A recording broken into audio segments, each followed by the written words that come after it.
I guess it goes without saying, don't do this with the wires plugged up. You will get lit up.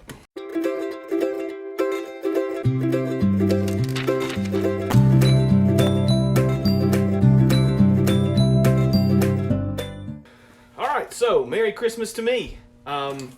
This year my dad and mom decided that they would actually go to my Amazon wish list and get me something that I actually asked for.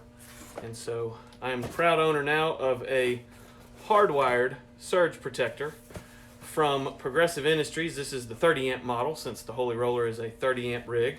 So we're going to unbox this and then we're going to install it. So we'll walk through it. Alright, so here it is. It is the Progressive Industries hardwired surge protector, 30 amp model. So what we'll do is we will cut the end right here.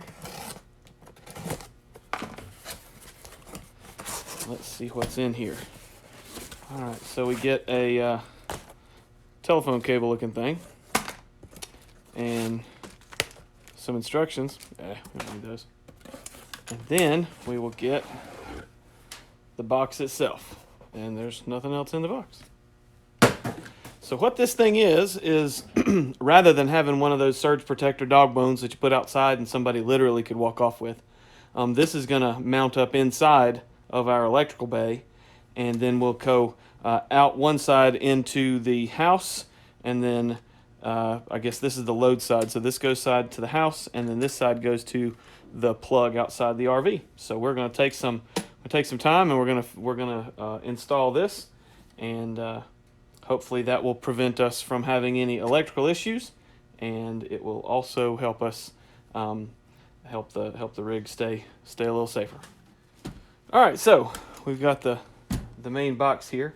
So now we need to open it up, and we'll also loosen up some of this stuff in preparation for installing it. And so another Christmas present I got from my youngest is a set of very small screwdrivers. The bigger size Phillips head on most of your Phillips head screwdrivers are a little bit too big for this, so we'll use a little jeweler size there. And we'll take that off. I know Paxton will be happy that I'm using what he got me for Christmas already. You just never can have too many little and big screwdrivers. So we'll put that back where it goes. And then we'll take this cover off, I think. Yeah, there we go. Okay, so inside, when you open this up, will be your remote display that plugs into the telephone cord looking thing. And also a couple other things that are in here that are bubble wrapped. And then also a little baggie with all of your screws and stuff. And then the connections in here. We'll read the instructions and follow along how to do that. But let's find out exactly what we need to do with this bubble wrap here. Whether we need to leave whatever this is bubble wrapped. It looks like it is a Hall sensor or some kind of a sensor that the wire is going to go through actually. So this is going to be able to. This is what's going to read the amps coming through the wire. Okay. So for make this easy, what I've done is I've disconnected my shore power leads, or my shore power cord, and it is right here. And so what I'm going to do is I'm going to hook up the shore power input here on the bench where I can get to it and it's easy. And then I will connect the box to the house wiring inside of the electrical bay, and I'll show you how to do that first. But it's a whole lot easier to do this where we can just work on it here on the bench and get to everything. Okay, so with the wires here, we know that we've got hot or black, and then we've got white or common, and then we have green or ground. And so what we'll do is we will wire that up. Now, the instructions tell you exactly where to wire that up. The green is going to wire up to a grounding plate right here on the bottom. You can kind of see the grounding plate down here. And then the black and the white wire will go to the correct ports right here on this contactor. And then over on the house side, the house will obviously, ground will go here, hot and common will go here. And then what we'll do is we'll run I believe it's the hot wire through this Hall sensor. And so that's what will be measuring the amperage of what how much amperage your coach is using, and can give you a whole lot of information there. So we'll start wiring this up right now.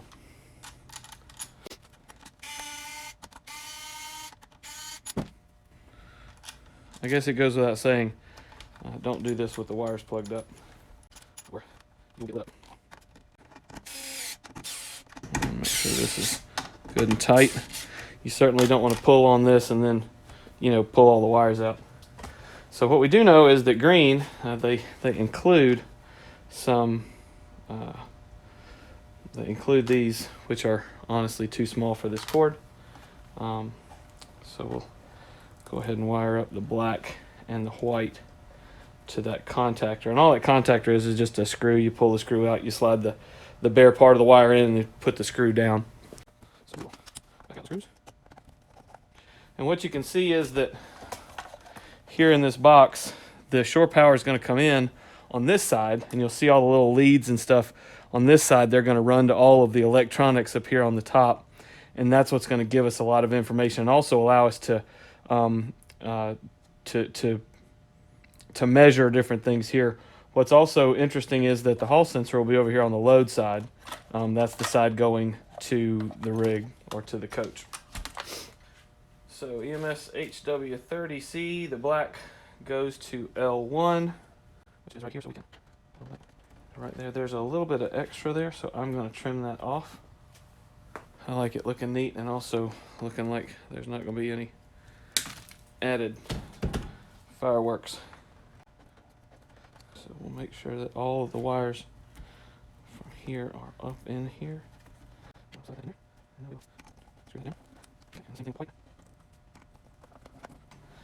And now we've got to find a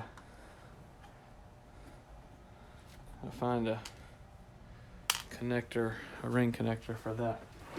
All right, so luckily I just happen to have one on hand. Roll that down, and then click it close. Wire that up to lay ground here.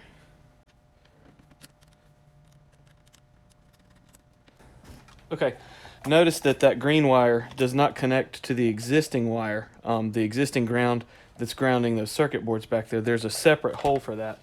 So you want to make sure that you use the proper place to plug that ground wire into. So we will hold that. Right. Torque to spec. Okay, so we've got our shore power cord, and so now we can take it out to the RV and attach the 2 leads on this side, or the 3 leads rather, to the house, and tighten those down, and then we'll be in business.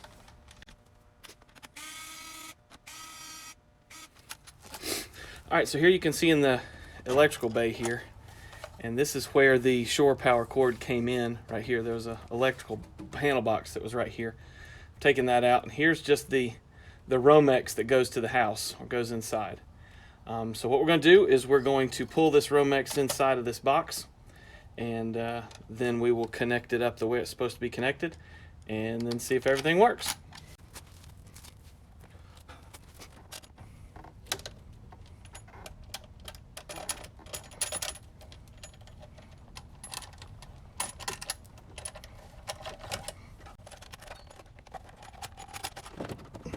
And they were so nice to do this, because it looks like it's just the perfect size to go there.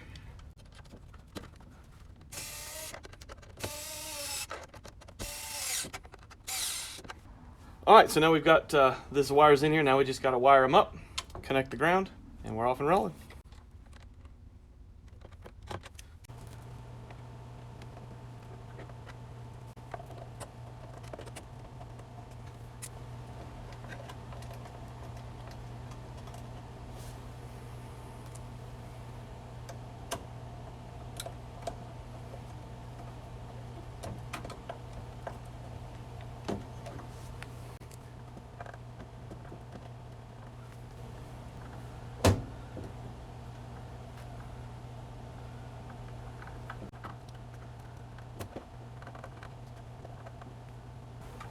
Well, there we have it. It's connected. You can kind of see it's wired up there. Going to the house. We don't have it screwed into the wall yet. We'll do that once we know that everything works. So right now, with everything in there, let's plug it up and see.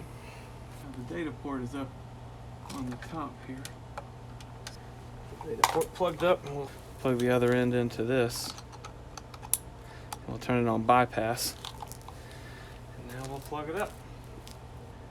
Alright, so it's working right now. But you can see that it's saying that it's 121 volts and 0 amps because I've got the battery, I've got the system shut off. Error 0 and 60 hertz.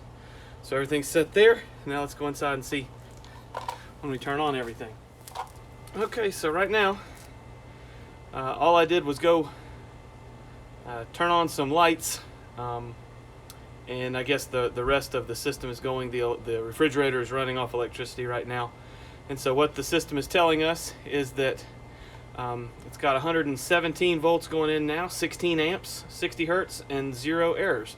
So the power coming in here is good and clean, and we're using 16 amps. So with that, now I've got to find a place to install this inside the rig so I can see, and then I can turn that off if I want to. And I think from the manual it says that when we're bypassing the EMS or the computerized system, all that's doing is still working as a surge protector, but it's not giving us information. So with that, we'll figure out where to put this inside. All right, so one of the things that I did find out about the monitor panel in this EMS system is that it never cuts off. It just continuously scrolls between what the voltage is, to what amps you're using, to any error codes, to the hertz of the power coming in, and you can't turn that off. The only thing you can do is turn the switch off, but then it just says off. And I didn't want to put that anywhere inside the RV because then it's just this bright light all the time. And if the kids are sleeping in the front, I can't put it in the front because then it's got this bright light, and I can't put it in the back, and I didn't want to hide it behind a cabinet or anything. So what I did was I mounted it inside here. So the data line goes from the EMS system, and then I just mounted that module back there on front of my BCC, or my battery control center. So if I want to know what's going on or if something's issue, I'm going to come out here anyway if the power comes off. So I just mounted it here so that right now we can look in there and we can see that module blinking between 120 volts, 60 hertz, 0 errors, and 1 amp. So that's what it's doing right now here in the driveway. So with that, the installation of this is complete. You can see that I put the cover on that right there. And then what I also did was I mounted it securely to the wall so that if you pull it down here, it doesn't put any pressure or any pulling the wire up here where it comes into the EMS. All right, so with that, that's the finish up. That's the full installation of the EMS system that we have. I hope this helped you if you're considering buying one of these. I hope that you get out there, RV, have fun with your family, spend time together. Make sure you make it to church on Sunday.